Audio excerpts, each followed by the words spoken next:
ఈరోజు మీకు సీట్ లేదని ఒక వాదన వస్తుంది బయట. సీట్ అనౌన్స్ చేయలేదు కదా, పేరు రాలేదని అనౌన్స్ చేయలేదని ఈరోజు కొత్త క్యాండిడేట్ ఒక అభ్యర్థిని నిలబెడతారని టాక్ జరుగుతుంది. మామూలుగా సామెత ఉంది, ఈనాడు తెలుగు తమ్ముళ్ళు అయితే చెప్పేవాడు చంద్రబాబు అని.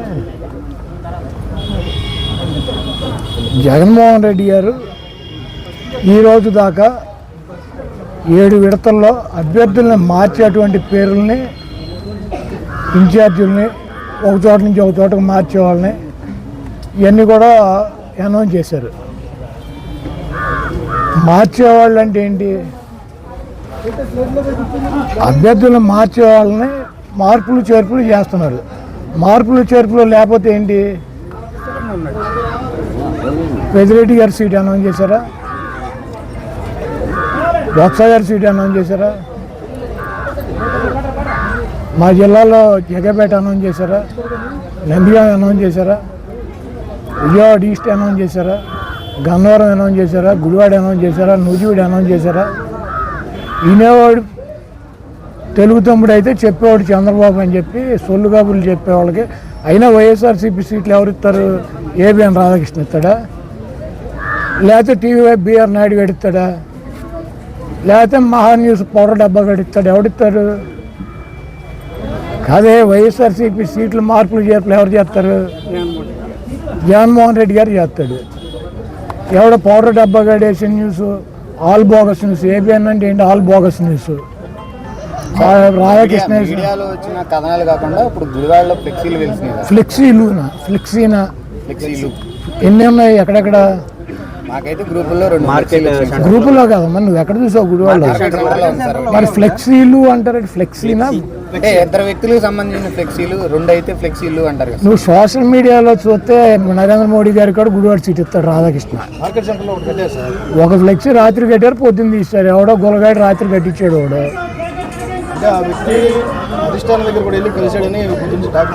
ఇప్పుడు కలిస్తే మా పార్టీ చెప్పుద్ది, లేకపోతే కలిసిన వ్యక్తి చెప్తాడు, లేకపోతే నేను చెబుతా. వీళ్ళకెందుకు దొరదకొండాకులు? ఈ రాధాకృష్ణ గారికి ఎన్నో, ఈ బిఆర్ నాయుడు గారికి వీళ్ళకెందుకు? నన్ను ఓడించాలంటే వెనక చంద్రబాబు గారిని తెచ్చి గుడివాడలో పెట్టమనండి. అది ఎట్టాకి ఏడవ లేక నా కొడుకులు సీటు తీసేస్తా, నా సీటు పోద్దా? నాకు సీట్ అది జగన్మోహన్ రెడ్డి గారు చెబుతాడు. రాధాకృష్ణ గారి ఎవడో, బిఆర్ నాయుడు గారి ఎవడో, పౌడర్ డబ్బా గారి ఎవడో. ఇప్పుడు గుడివాడలో నేను పోటీ చేయాలా లేదా అన్నది ఎవరు చెబుతారు?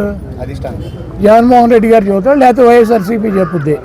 ఏబిఎన్, TV5, మహాన్యూస్ చెప్పుద్దా? ఎవరు చెబుతారు? నాకు సీటు మార్చడం, లేకపోతే సీటు నన్ను చేంజ్ చేయడం, లేకపోతే నన్ను తీసి వేరే వాళ్ళకి ఇస్తే ఎవరు చెబుతారు? మా పార్టీ వాళ్ళు చెప్పాలి, లేకపోతే జగన్మోహన్ రెడ్డి గారు చెప్పాలి. ఈడేవాడు బాబాయ్ చంద్రబాబు గారి అధికార ప్రతినిధులు ఏబిఎన్, TV5, మహాన్యూస్ వీళ్ళు ఈ పొగడి నా కొడుకులు మారుతారు నా సీటు. అంటే ఇప్పుడు ఫ్లెక్సీలు కట్టిన నాయకులు ఎవరో ఉన్నారు? ఎవడో ఇటు ఫ్లెక్సీలు ఎవరు? నేను చంద్రబాబు గారి తరఫున తెలుగుదేశం పార్టీ ఏబిఎన్ రాధాకృష్ణ పోటీ చేస్తాడు. ఒక ఫ్లెక్సీ కట్టించిన గుడివాళ్ళు అవి వేసిన నా కొడుకులు దొరకకుండా గాళ్ళు ఎవడెవడు కట్టించుకుంటాడు ఫ్లెక్సీ. రాత్రి ఎన్నింటికి కట్టారు? రాత్రి 10:30 కట్టారు. పొద్దున్న ఎన్నింటికి తీశారు? ఎవరు తీశారు? నా ఫ్లెక్సీ తీశారు, మీ దగ్గరికి వచ్చాడా? ఇప్పుడు నేను రాత్రి కట్టించిన రాధాకృష్ణ గారి గుడివాడ తెలుగుదేశం పార్టీ సీటు అని, బిఆర్ నాయుడు గారికి ఏమో బందర్ ఎంపీ సీటు, పౌడర్ డబ్బా గాడేమో అధికార ప్రతినిధి అని నేను కట్టించిన అయిపోద్ది. వాళ్ళకి ఇచ్చేస్తాడండి చంద్రబాబు గారి సీటు. ఇవన్నీ పనికి మాలినటువంటి దమ్ము లేక, సత్తా లేక, చౌడ దద్దమ్మలు చంద్రబాబు అండ్ టీము దుష్ట చతుష్టం అని చెప్పి నిన్న సిద్ధం సభలో జగన్మోహన్ రెడ్డి గారు ఎన్ని చెప్పాడు? 4 గంటలకు చెప్పాడు చాలా కుట్రలో కుతంత్రాలు చేస్తారని. గన్నవరం నేను వెళ్తానండి ఒకటి చెబుతాడు. గన్నవరం వల్లభనేని వంశీ పోటీ చేస్తాడు. ఆయన ఎవరిని మారుతాడని నా కొడుకులు చెప్పారా? గుడివాళ్ళ నన్ను మారుతున్నాడని జగన్మోహన్ రెడ్డి గారు చెప్పాడా? వైసీపీ సీట్లు కూడా వీళ్ళు ఇచ్చేస్తారండి ఎల్లో మీడియా. చంద్రబాబు గారి సీట్లు రోజు ప్రకటిస్తున్నాడు రాధాకృష్ణ ఒక జిల్లా, బిఆర్ నాయుడు లిస్టు ప్రకటిస్తున్నాడు, పౌడర్ డబ్బా కూడా లిస్టు ప్రకటిస్తున్నాడు. మా సీట్లు కూడా వీళ్ళు ఇచ్చేస్తారండి బొఫన్ వాళ్ళు. ఎవరు బొత్స గారి సీటు కూడా అనౌన్స్ చేయరు. మరి చేయలేదు. మరి ఆయన అయిపోయారు ఒక పేరు. ఈ రాష్ట్రంలో 175కి 70 మంది చేర్పులు మార్పులు చేశారు. 105 మంది ఎమ్మెల్యేలు ఉన్నాము. ఎమ్మెల్యేలో 30 మందినే తీశారు. ఒక 20 మందిని మార్పులు చేర్పులు చేశారు. 151 మంది ప్లస్ 4 వచ్చిన వాళ్ళు. 155 మందికి 50 మంది మారినారు. 105 మంది అట్టాకి ఉన్నారు. యాజిటీస్ జగన్మోహన్ రెడ్డి గారు మార్పులు చేర్పుల్లో మారితే మారుతాడు, మార్చకపోతే వాళ్ళే ఉంటారు. ఆ మాత్రం బుర్ర పని చేయట్లేదండి ఆ రాధాకృష్ణ గారికి. ఆ బిఆర్ నాయుడు గారికి అంటే ఆడికి ఎట్టాకు బుద్ధి లేదు. ఇంకోటి మిమ్మల్ని ఎంపీ కూడా పంపించే ఏర్పాట్లు మీరు కూడా ప్రయత్నాలు చేస్తున్నారు టాక్ సార్. ఇప్పుడు ఇది వైసీపీ ఒకటి ప్రయత్నాలు చేస్తే పంపించటం, ఒకటి వెళ్ళి పక్కలేస్తే సీట్లు ఇవ్వటం, లేదా డబ్బులు చూపెత్తే అమ్ముకు చంపటం, ఇటువంటి కార్యక్రమాలు వైసీపీలో ఉండవు. తెలుగుదేశంలో అయితే ట్రై చేయొచ్చు. రాధాకృష్ణ ట్రై చేస్తాడు, బిఆర్ నాయుడు ట్రై చేస్తాడు, ఆడి పౌడర్ డబ్బాగా ట్రై చేస్తాడు, అందరూ ట్రై చేస్తారు. వాళ్ళకి ఎంతో కొంత ఒక 5 కోట్ల కమిషన్ పడేస్తే సీట్లు ఇస్తారు. చంద్రబాబు గారికి ఒక 100 కోట్లు ఉన్నాయంటే ఆడిస్తాడు సీట్లు. ఇది వైసీపీ. మైలవరం అభ్యర్థి దగ్గర ఏం డబ్బులు ఉన్నాయి? 1 ఎకరం పొలం ఉంది. ఎవరు ట్రై చేస్తే ఇచ్చారు? మా విజయవాడ వెస్ట్ ఆసిఫ్ దగ్గరే ఉన్నాయి. ఆసిఫ్ దగ్గరే ఉన్నాయి. 10 లక్షల క్యాష్ ఉందా? ఒక సర్పంచ్కి తెల్ల రేషన్ కార్డు ఉన్నాడు, సీట్ ఇచ్చాడు. కాబట్టి వైసీపీ సీట్లు ఒక ట్రై చేస్తేనో, ఒక బ్రోకర్ గాడు ఇప్పిస్తేనో, డబ్బులు ఉంటేనే ఎవరు.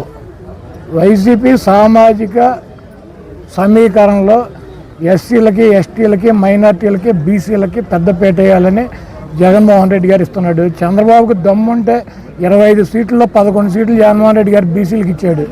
నీకు దమ్ముంటే ఇవ్వు, నువ్వు మగాడి అయితే ఇవ్వు. నీ బీసీలు వెన్నుముక్క అని చెబుతావు తెలుగుదేశం పార్టీకి.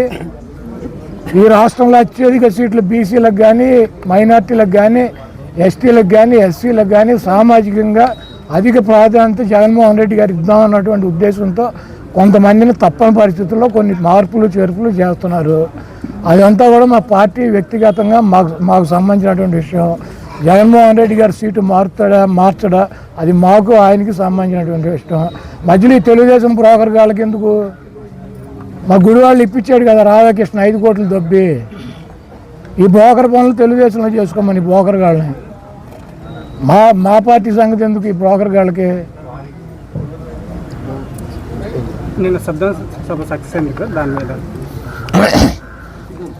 జనరల్గా వైసీపీ శ్రేణులకు కానీ, ఈ రాష్ట్ర ప్రజలకు కానీ వైఎస్ఆర్ కాంగ్రెస్ పార్టీ మళ్ళీ అధికారంలోకి వస్తుంది అన్నటువంటి నమ్మకం ఉంది, కాన్ఫిడెన్స్ ఉంది. మేము ఎప్పుడు కూడా మొదటి నుంచి చెబుతున్నాం. జగన్మోహన్ రెడ్డి గారిని ఎదుర్కోలేక ఆయన ప్రజాపదం ముందు ఒక్కొక్కడిగా వస్తే ఎవరికి కూడా ఎమ్మెల్యేలుగా కూడా గెలిచే పరిస్థితి ఉండదని 2-3 పార్టీలు కలిసి జగన్మోహన్ రెడ్డి గారి మీదకి వస్తున్నాయి. అయినా కూడా 2-3 పార్టీలు కలిసి వచ్చినా కూడా జగన్మోహన్ రెడ్డి గారిని ఎదుర్కొనే దమ్ము ధైర్యం వాళ్ళకి లేదు. ఒకటే సిద్ధం సభ నిన్న సక్సెస్ అవడం కాదు. చంద్రబాబు వెళ్ళి పవన్ కళ్యాణ్ సంఖ్య ఎందుకు నాకాడు? ఇద్దరు కలిసి వెళ్ళి అమిత్ షా సంఖ్య ఎందుకు నాకుతున్నారు? యువతల పక్క ఉన్నది ఎవడు? వైఎస్ జగన్మోహన్ రెడ్డి. నేను ఒక్కనే పోటీ చేస్తానని చెబుతున్నాడు. మరి మీరు ఎందుకు ఒకటి సంఖ్య ఒకటి నాకి సీట్లు అనౌన్స్ చేసుకోలేక ఎందుకని సాడు దద్దమ్మల్లా మిగిలిపోయారు ఈ రాష్ట్రంలో? జగన్మోహన్ రెడ్డి గారు దమ్ము ధైర్యం ప్రజాపాలన చూసి కదా మీరు నిన్న చంద్రబాబు గారు ఏదో ఛాలెంజ్ అంటాడు ఎక్స్లో. ఎక్స్ అంటే ఏంటి? మాజీ ఆడి పర్మనెంట్గా ఎక్స్. అందుకని ఆడు ఎక్స్ను దాన్ని ఎన్నుకుని ఎక్స్లో ఛాలెంజ్. ఆడు పర్మనెంట్గా ఎక్స్, ఆ ఎక్స్లోనే ఆడు ఛాలెంజ్లు చేసుకోవాలి. ఎవడన్నా ఇంకా ఎక్స్లో ఎవరు ఉన్నారు? కిరణ్ కుమార్ రెడ్డి అట్టంటాడు, వాళ్ళతో చేసుకోమనండి. జగన్మోహన్ రెడ్డి గారు ప్రజెంట్ ముఖ్యమంత్రి, పర్మనెంట్ ముఖ్యమంత్రి ఈ రాష్ట్రానికి. చంద్రబాబు నాయుడు ఎక్స్ ముఖ్యమంత్రి, పర్మనెంట్. కాబట్టి ఈ ఎక్స్ గాడి ఇంకెవడన్నా ఎక్స్ గాడిలు ఉంటే వాళ్ళతో చేసుకోమనండి ఎక్స్లో. రిపోర్టర్ మీద దాడి చేశారు. నాన్న 10 లక్షల మంది జనం వచ్చారు. ఏబిఎన్ విలేకరణ కాబట్టి దాడి చేసి వదిలేశారు. అదే రాధాకృష్ణ, రామోజీరావు, బిఆర్ నాయుడు, ఆ పౌడర్ డబ్బా గాడు వచ్చారనుకో, చెప్పేది నన్ను అడిగావు చెప్తాను మళ్ళీ మాడతావు. అడిగింది నువ్వే కదా. ఇప్పుడు 10 లక్షల మంది ఉన్నప్పుడు జగన్మోహన్ రెడ్డి గారు సైకో అని, జగన్మోహన్ రెడ్డి దొంగ అని, జగన్మోహన్ రెడ్డి రాష్ట్రం సర్వనాశనం చేయడం చెప్పే నా కొడుకులు ఎవరు? ఆ ఏపీఎన్, TV5, ఈటీవీ, ఆ పవర్ డబ్బా ఛానల్, వీళ్ళు నలుగురే కదా. ఇప్పుడు వాళ్ళు విలేకరులు వచ్చారు కాబట్టి కొట్టు వదిలేశారు. అంతమందిలోకి రావచ్చా? మేము బ్యాన్ చేసాం. ఎందుకు రావటం, ఎందుకు బ్యాన్ చేసాం, ఎందుకు వచ్చి తన్నులు తింటాం? అంతమంది మాపు జనంలో ఎవడెవరిని కొడతాడు ఏమో తెలుస్తుందా? ఎవరన్నా ఆపగలరా? ఎవరన్నా కంట్రోల్ చేయగలరా? ఇప్పుడు మేము కొట్టమని చెప్పు, మాపు జనంలోకి వస్తే ఊరుకుంటారా? అదే రాధాకృష్ణ, రామోజీరావు, బిఆర్ నాయుడు, ఆ పౌడర్ డబ్బా గడు వస్తే ఏమయ్యేది? కీలుకి ఏలుకి ఏలు తీసేవారు. తర్వాత మమ్మల్ని అనేవారు. దయచేసి వైఎస్ఆర్సీపీ పబ్లిక్ మీటింగులు మాపుగా జనం, కార్యకర్తలు, నాయకులు వచ్చినప్పుడు మీరు వస్తే రండి. కానీ ఆ ఏబిఎన్, ఆ TV5, ఆ ఈటీవీ, ఆ మహా న్యూస్ ఇటువంటి లోగోలు పట్టుకు రామాకండి. ఎందుకంటే ఆపలేము కదా. పబ్లిక్లోకి వచ్చినప్పుడు 10 లక్షల మందిలోకి వచ్చినప్పుడు రకరకాల వాళ్ళు ఉంటారు. వచ్చేసి ఛానల్ పట్టుకుని రోజు తెల్లారు లేచిన కానీ జగన్మోహన్ రెడ్డి గారిని బండబూతులు తిట్టే నా కొడుకులు చూస్తే ఊరుకుంటారు కార్యకర్తలు? తప్పు కదా, అట్లా రావచ్చా? ఇప్పుడు మా సాక్షి వాడు తెలుగుదేశం పార్టీ మీటింగ్ జరుగుతూ ఉండగా ఓపీ వ్యాన్ వేసుకెళ్తే ఏమవుద్ది? కొట్టరా? అవి ఎవరి చేతిలో ఉండో కంట్రోల్ చేసుకునే పని ఉండదు. దయచేసి రాధాకృష్ణకి, రామోజీరావుకి, బిఆర్ నాయుడికి, ఆ పౌడర్ డబ్బాకి నేను ఒకటే చెప్పదలుచుకున్నా. దయచేసి మీ లోగోలు పట్టుకుని మా మీటింగుల్లోకి రామాకండి. ఎందుకంటే మా కార్యకర్తలు, మా నాయకులు మిమ్మల్ని ఎట్టి పరిశ్రమలు వదలకూడదని చెప్పి తిరుగుతున్నారు. మీరు అంతమంది మాపు జనంలోకి వస్తే ఆ నలుగురు, రాధాకృష్ణ వచ్చినా, బిఆర్ నాయుడు వచ్చినా, పౌడర్ డబ్బా వచ్చినా, రామోజీరావు వచ్చిన కీలు ఏలుకేలు పీక అవతల వారేస్తారు. తర్వాత మా మీద పడి పెడితే మేమేం చేయలేం.